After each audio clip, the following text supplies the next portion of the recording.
देखिए, अष्टम भाव के विषय में बताते हैं। अष्टम भाव मृत्यु का भाव होता है, आयु का भाव होता है। आठवें भाव के स्वामी को त्रिक भाव भी कहते हैं।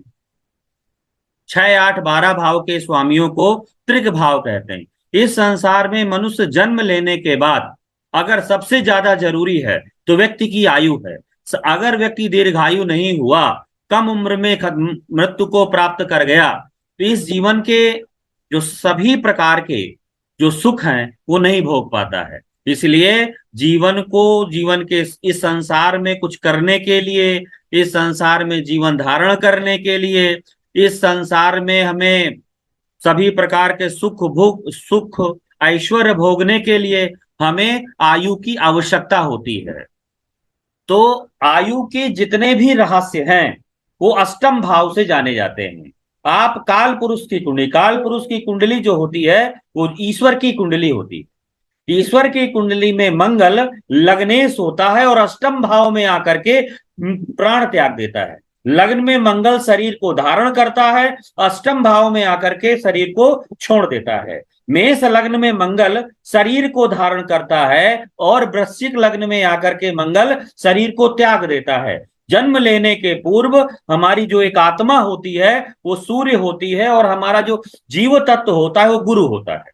आजीव तत्व का मतलब होता है जीवन के सुख दुख को धारण करने वाला। आत्मा अलग है, जीव तत्व अलग है। व्यक्ति को सुख दुख का जो भोग है वो जीव तत्व को होता है, आत्मा को नहीं होता है। आत्मा जैसी है, अजर है, अमर है, वो निरपेक्ष है। जब तुम बहुत साधना के द्वारा, जागरण के द्वारा उसको जानने का प्रयास करोगे तभी वो जानेंगे। अष्टम भाव को हम निधन का भाव कहते हैं, नाश का भाव कहते हैं। अष्टमेश जिस भाव पर बैठेगा उस भाव को नुकसान करता है। लेकिन उत्तर भारत के ज्योतिषियों ने कहा अष्टमेश 6, 8, 12 भाव में बैठता है तो वहां पर विपरीत राजयोग बनाता है। अष्टमेश छठे भाव में बैठेगा तो आयु को छठे भाव में बैठेगा तो दुश्मनों को खा जाएगा, कर्जे को खा जाएगा, बीमारी को खा जाएगा। इसलिए अष्टम भाव को नुकसान नहीं, छठे भाव के जितने भी कारक तत्व हैं उनको नष्ट कर देगा। इसीलिए अगर द्वादश भाव में अष्टमेश आपका बैठ जाता है तो आपको क्या है, जितने प्रकार की हानियां हैं, अपयश है, जेल है, इन सब चीजों से मुक्ति दे देता है। अष्टम भाव का स्वामी अष्टम में बैठ जाता है तो क्या करता है, व्यक्ति को दीर्घायु बना देता है। व्यक्ति के जीवन में कितनी दुर्गति होगी, व्यक्ति को मरने के बाद कितना, मृत्यु के समय कितनी पीड़ा होगी, कितना कष्ट होगा, कितना दुख होगा, ये सब हम आठवें भाव से ही देखते हैं। ये अपयश का भाव होता है। लेकिन हर भाव का एक पक्ष नहीं होता कि पूरा नकारात्मक होता है, उसका एक पक्ष होता है। वो क्या होता है, पूरा तत्व विभाग से होता है, अध्यात्म का कारक होता है। और दूसरा सबसे चीज क्या है कि सप्तम से द्वितीय भाव होता है, स्त्री का मांगल्य प्रदान करने वाला होता है। जिस स्त्री की कुंडली में आठवें भाव का स्वामी जितना ज्यादा खराब होगा उस स्त्री का पति उतनी ज्यादा कर्कश वाणी बोलने वाला होता है। आपने देखा किसी भी भाव का स्वामी अपने भाव से अष्टम में बैठ जाए, किसी भी भाव का स्वामी अपने भाव से अष्टम में बैठ जाए तो क्या है, वो संबंधित भाव को नुकसान पहुंचाता है। आठवें घर का स्वामी किसी 6, 8, 12 को छोड़ करके किसी भी भाव में बैठेगा उसको नुकसान पहुंचाएगा। और जैसे पंचम भाव का स्वामी है, अपने भाव से अष्टम द्वादश भाव में बैठा हुआ है तो क्या करेगा, उसकी बुद्धि विद्या काम नहीं करेगी। आज हमें विद्यालय मिले तो उनका पंचमेश अष्टम में बैठा था तो क्या हुआ, उन्होंने पढ़ा बहुत था लेकिन उनकी विद्या का काम विद्या ने उनका साथ नहीं दिया। अगर पंचमेश अष्टम में बैठ जाता है तो एक सबसे अच्छा पॉइंट होता है, व्यक्ति जीवन पर्यंत पढ़ता रहता है, व्यक्ति जीवन पर्यंत पढ़ाई करता है, जीवन पर्यंत व्यक्ति की रुचि पढ़ाई में रहती है। लेकिन अगर पंचमेश अष्टम में बैठ गया तो एक कमी ये करता है कि उसको पढ़ाई का समुचित अवसर, पढ़ाई का संपूर्ण लाभ उसको अपने जीवन काल में नहीं मिलता है। अगर वो पढ़ाई धर्म, अध्यात्म, योग की तरफ ले जाता है उस तरफ उस व्यक्ति की उन्नति होती है। आपका अष्टम भाव अगर किसी भी भाव का स्वामी अपने भाव से अष्टम में बैठा है तो भाव को नुकसान पहुंचाता है। किसी भी भाव का स्वामी अगर पंचमेश लग्न पर बैठा है तो शरीर को नुकसान पहुंचाएगा। पंचमेश अगर अष्टमेश द्वितीय भाव पर बैठा है कुटुंब को नुकसान पहुंचाएगा। लग्नेश और अष्टमेश में परिवर्तन है। लग्न भाव का स्वामी अष्टम में बैठा है, अष्टम का स्वामी लग्न में बैठा है, तो शरीर विपत्तियों का घर रहेगा। शरीर में नाना प्रकार की बीमारियां होंगी। जितने भी प्रकार की दीर्घकालिक बीमारियां हैं, जोखिमपूर्ण बीमारियां हैं, ज्यादा कष्ट देने वाले जोखिम हैं, वो आठवें भाव से ही देखे जाते हैं। आठवें भाव का स्वामी अगर दूसरे भाव पे होता है परिवार में हमेशा नुकसान होता रहता है। लेकिन ऐसे व्यक्ति को पैतृक संपत्ति मिलती है। आपको पता होना चाहिए कि आठवां भाव क्या होता है, वसीयत की संपत्ति का होता है, पैतृक संपत्ति का होता है। व्यक्ति को पूर्वजों की संपत्ति मिलती है। यदि एकादश भाव का स्वामी, द्वितीय भाव का स्वामी, चतुर्थ भाव का स्वामी अष्टम भाव से कनेक्टेड हो जाता है तो व्यक्ति को जो संपत्ति मिलती है, व्यक्ति को अपने पूर्वजों से पर्याप्त संपत्ति होती है, मिलती है।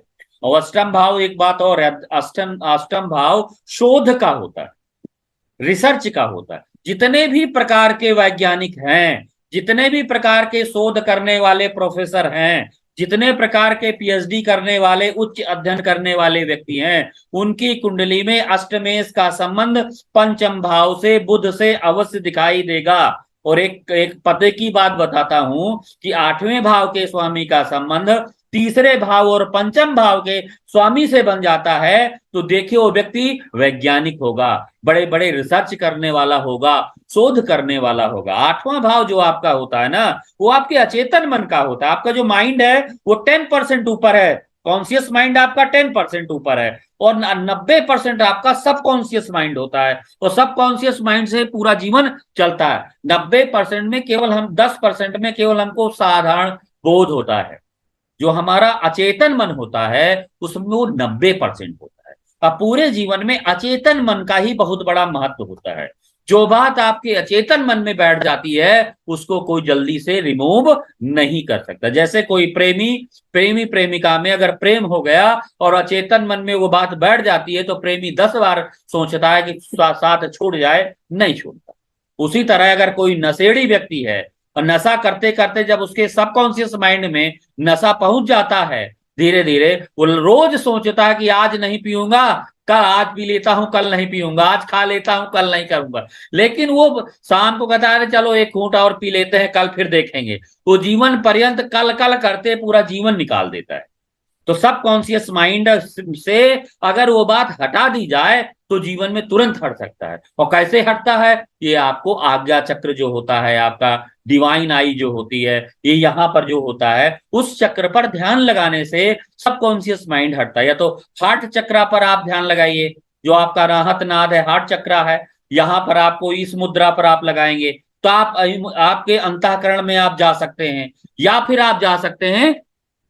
या फिर आप इसमें आज्ञा चक्र के माध्यम से जा सकते हैं। जितने भी प्रकार की ये शक्तियां हैं, जितने भी प्रकार के तंत्र मंत्र, जादू टोना, कुंडलनी जागरण, जितनी भी चीजें हैं ये आठवें भाव से कनेक्टेड होती हैं। अध्यात्म में जुड़े हुए लोगों की कुंडली में मोक्ष त्रिकोण एक्टिव होता है। आप लोगों को पता होगा मोक्ष त्रिकोण में चतुर्थ भाव का स्वामी, अष्टम भाव का स्वामी और द्वादश भाव का स्वामी होता है। 4, 8, 12 भाव मोक्ष त्रिकोण का होता है। और मोक्ष त्रिकोण में जितने ज्यादा ग्रह बैठे होते हैं व्यक्ति अपने जीवन काल में उतना ज्यादा सफल होता है।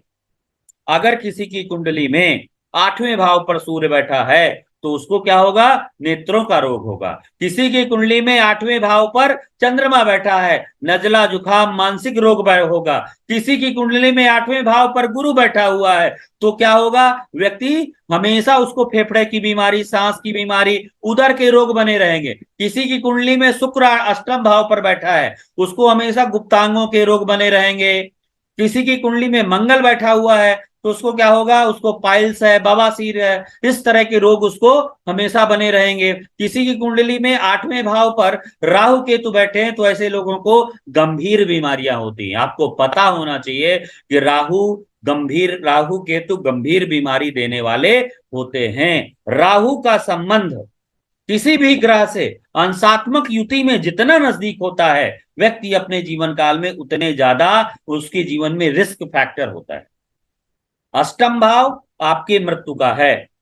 मृत्यु किस प्रकार की होगी, मृत्यु किस प्रकार की होगी, मृत्यु कैसे होगी, मृत्यु सुखद होगी, मृत्यु दुखद होगी, मरने के बाद आप कहां जाएंगे, उस जन्म में आपके साथ क्या कृत्य हुआ था, उस जन्म में मृत्यु आपकी कैसे हुई थी, ये भी आप आठवें भाव से जान सकते हैं। आठवां भाव एक गंभीर कुआं है, गहरा कुआं है, अंधकार है, जन्म जन्मांतर के कर्म समाहित है। जन्म जन्मांतर कृतम पापम व्याधि रूपेण दृश्यते। जन्म जन्मांतर के जो पाप हैं वो सब अष्टम भाव पर विद्यमान रहते। अष्टम भाव के द्वारा भाग्य व्याधि पत्तेन रंधरेशो न शुभ प्रदा। भाग्य भाव के व्यय भाव का स्वामी होने के कारण अष्टमेश शुभ प्रद नहीं होता है।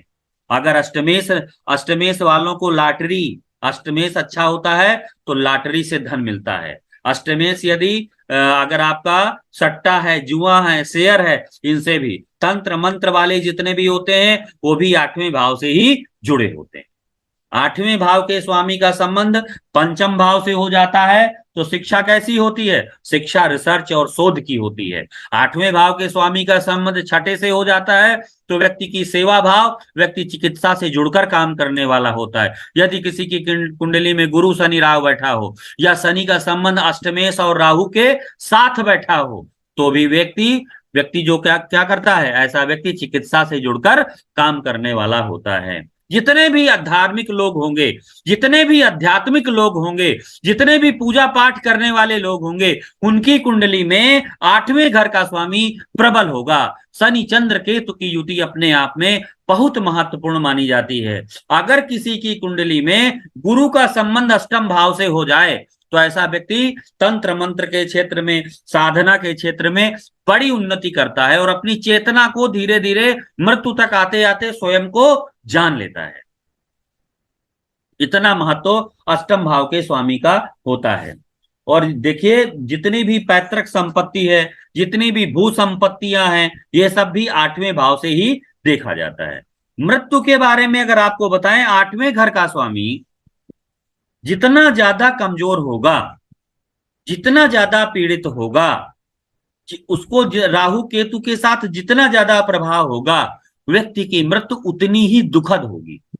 अगर आठवें घर के स्वामी के साथ तीसरे घर के स्वामी का संबंध, आठवें घर के स्वामी के साथ तीसरे घर के स्वामी का संबंध जुड़ जाता है, एकादश भाव के स्वामी का संबंध जुड़ जाता है, उसके साथ राहु का संबंध जुड़ जाता है, तो मृत्यु काफी दर्दनाक और मृत्यु जल्दी होती है। आठवें घर पर शुभ ग्रह बैठा होता है तो मृत्यु सुखद होती है। आठवें घर पर अशुभ ग्रह बैठा होता है, मृत्यु दुखद होती है। आठवें भाव पर गुरु बैठा होता है तो व्यक्ति वैकुंठ चला जाता है। आठवें भाव पर शनि बैठा होता है तो व्यक्ति कर्म लोक में जाता है। मंगल बैठा होता है, मृत्यु के बाद व्यक्ति भूलोक में जाता है। अगर आठवें भाव पर शनि चंद्र केतु का प्रभाव, गुरु का प्रभाव होता है तो मरने के बाद मोक्ष को जाता है, वो दोबारा परम ब्रह्म से जुड़ जाता है। अब आपको इस आठवें भाव से संबंधित किसी भी समस्या पर कोई भी डाउट हो तो आप प्रश्न करें। किसी को कोई डाउट आ रहा है आठवें भाव पर? अनु जी, फिर कुंडली पर चलते हैं। सर एक चीज बताइए, चंद्र है, जैसे मेरा लग्न का स्वामी आठवें में है, हाँ, और इट इज एक्वेरियस। हाँ, एक्वेरियस भी घट होता है, घड़ा। तो पांचवें से संबंध बना रहा है फिफ्थ लॉर्ड से, लग्न में फिफ्थ लॉर्ड है मंगल, को देख रहा है, तो इसका क्या मतलब? आप समझिए, आपका चंद्रमा लग्नेश होकर के अष्टम में बैठा है। हाँ जी। पंचमी से संबंध बनाता है। हाँ जी। ठीक है। अब लग्न का स्वामी अष्टम में बैठा है तो सबसे पहले ना मानसिक पक्ष व्यक्ति को कमजोर कर देता है। कमजोर का मतलब आपके पास बौद्धिक क्षमता अच्छी होगी, आप पढ़ी लिखी होंगी, वो बुद्ध से देखा जाएगा, लेकिन आप कितनी सहनशील होंगी, आपके डिसीजन कितने अच्छे होंगे, ये आपकी रीता जी उससे जुड़ा देखा जाता है चंद्रमा से। और चंद्रमा अष्टम में अगर बैठ गया है तो व्यक्ति क्या है, कहीं पर भी अपने आप को सब जगह एडजस्ट नहीं करता, अपने सिद्धांतों, अपने मूल्यों पर जीने वाला होता है। अगर उसके सिद्धांत और उसके हित पर थोड़ा सा भी नुकसान होगा तो वह व्यक्ति और लेकिन चंद्रमा अष्टम पर बैठता है, उसे अध्यात्म पर ले जाता है, जैसे मेडिटेशन पर उसकी बड़ी रुचि हो जाती है। कुछ थोड़ी देर के लिए उसको आएगा, बाद में सोचेगा गलत हो गया, लेकिन वो धर्म अध्यात्म में भी तो बहुत प्रगति जाता है। लेकिन ऐसे लोगों को कफ प्रवृत्ति बहुत होती है।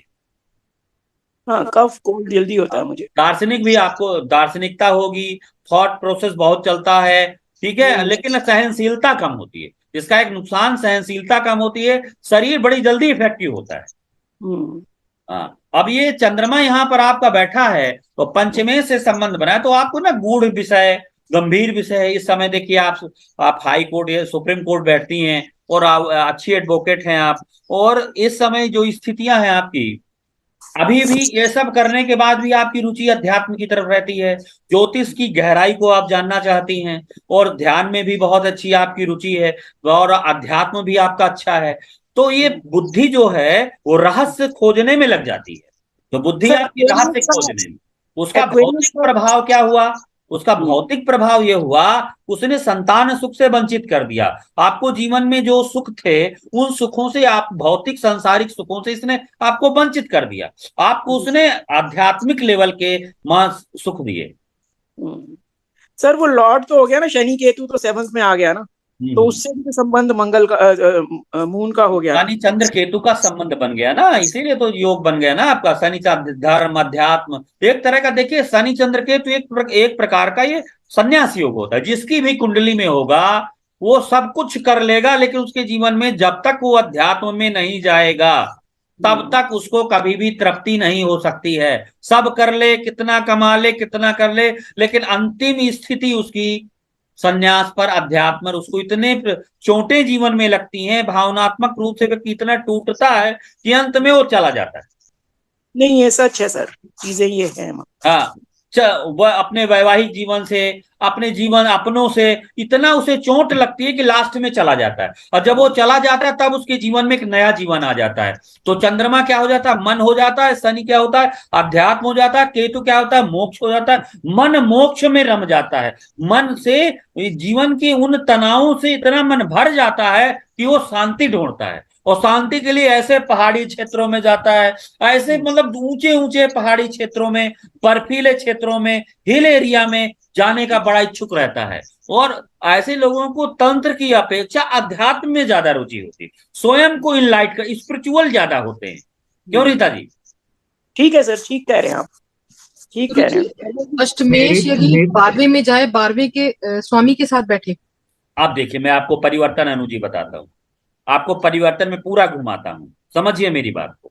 परिवर्तन अगर लग्नेश का अष्टमेश के साथ हो जाए, ठीक है, तो क्या होता है? शरीर में बीमारी होती है। द्वादश भाव के स्वामी का अष्टम भाव के स्वामी से संबंध हो जाए, व्यक्ति आध्यात्मिक प्रगति बहुत करता है, स्पिरिचुअल काफी हो जाता है, वो जीवन बड़ा रहस्यमयी हो जाता है, लेकिन अन्य सुख भौतिक जीवन के चले जाते हैं, और अपने जीवन काल में बुढ़ापे में विदेश जाता है। सर मोक्ष नहीं मिलता उसे? मोक्ष मिलना इतना आसान नहीं है, मोक्ष की ये डगर ही नहीं है। मोक्ष की डगर की केतु द्वादश भाव में बैठ गया तो मोक्ष मिल गया, गुरु बैठ गया तो मोक्ष, मोक्ष की डगर नहीं है। मोक्ष की डगर पाने के लिए सबसे पहले अपनी चेतना को जानना पड़ेगा। और चेतना को कैसे जानोगे? चेतना क्या है? आत्म तत्व क्या है? सूर्य। जीव क्या है? ज्ञान है। राहु क्या है? कुंडली है। सूर्य गुरु राहु का संबंध, राहु का मोक्ष त्रिकोण में या D20 में, मोक्ष त्रिकोण में या आपका धर्म त्रिकोण में राहु का प्रभाव होना चाहिए, उसके पहले मोक्ष नहीं मिल सकता। शनि चंद्र केतु में भी आप अगर मोक्ष की व्याख्या करूं तो मोक्ष के लिए वो कहता है कि द्वादश भाव का स्वामी, अगर द्वादश भाव का स्वामी शुभ प्रभाव में है, और शनि चंद्र केतु का, शनि चंद्र गुरु केतु का प्रभाव आ गया द्वादश भाव के स्वामी के साथ, तभी मोक्ष मिल सकता है। ठीक है, क्योंकि मोक्ष का मतलब होता है चेतना को जानना, परम सत्ता को जान लेना। और परम सत्ता को जानने के लिए आपकी दृष्टि सूक्ष्म होनी चाहिए, आपका थॉट प्रोसेस कमजोर होना चाहिए। और थॉट प्रोसेस, चेतना सबसे पहले थॉट प्रोसेस कमजोर होता है, और थॉट प्रोसेस कमजोर होने के लिए सबसे पहले चंद्रमा का कमजोर होना जरूरी है, चंद्रमा का कटना जरूरी है। इसलिए चंद्रमा केतु के साथ आता है तो कट जाता है। क्या बढ़ जाना चाहिए? आत्म तत्व बढ़ जाना चाहिए। आत्मा क्या है? आपका सूर्य है। सूर्य जगत की आत्मा है।